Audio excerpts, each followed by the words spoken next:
E os aumentos non só se reducen aos produtos de mar, o sector da carne tamén se ve afectado por subidas significativas. O vacuno, que xa acumulaba varias subidas neste ano, rexistrou recentemente a súa quinta subida, con incrementos de ata 40 céntimos por quilo. Os aumentos dos prezos estánse vendo en todos os sectores. No caso do vacuno, aseguran que xa é a quinta vez no ano que se producen subidas no seu custo, chegando a un incremento de entre 40 e 50 céntimos máis IVA. Os profesionais do ámbito carniceiro advirten que o carne de vacuno está a converterse nun auténtico artigo de luxo, e o aumento da demanda e as exportacións internacionais a mercados como Arabia Saudí e Marrocos agravan a situación. Que a día de hoxe é un artículo de luxo, xa non sei se antes se pagaba demasiado barato, ou ahora se lle paga máis do que valen, non sei, pero a verdade é que como vai a xente de fora, como xa vos comentei en varias ocasións, que levan todos os terneros para Arabia Saudí, Marruecos e demais, pois claro, os daqui se queremos o que vendíamos antes, hai no que pagar, se non levanoslo todo. Mentres tanto, o cordeiro, especialmente o de Segovia, segue a ser a estrela das festas de Nadal. A pesar das súas calidades, tamén experimenta subidas de prezo. O cordero, a verdade é que é o produto do Nadal, por así decirlo. O cordero é galo, o galo de corral tamén é un produtazo de Navidad, sobre todo, pero o cordero que traballamos no noso caso é un cordero de Segovia ou de Burgos.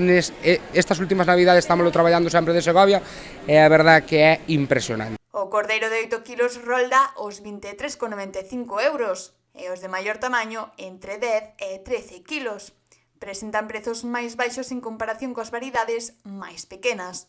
Así mesmo, esperan non experimentar cambios nestos prezos. Pois precio, esperemos que non nos suban, aínda que a tarifa da semana pasada está sin pasar, a desta semana estamos vendendo a 23,95 kilo. Xa che digo, cordero de 8 kilos, canto maior sea o quilo do cordero, refiarme, os corderos de 10 a 13 kilos xa van 2 euros ao mellor por baixo do que vai este cordero, 2 ou 3 euros incluso. Entón, canto máis grande sea o cordero, máis baixo é o precio. Outro dos produtos estrela é o galo de corral. As familias soen recorrer a este alimento para orquestar o prato principal destas festas de Nadal. O galo de corral, eso sobre todo Nochebuena e Navidad, faise moitísimo.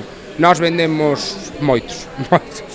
A recomendación é clara, encargar antes de Noiteboa para asegurar o produto, xa que a alta demanda está a provocar que moitos se queden sen algúns cortes.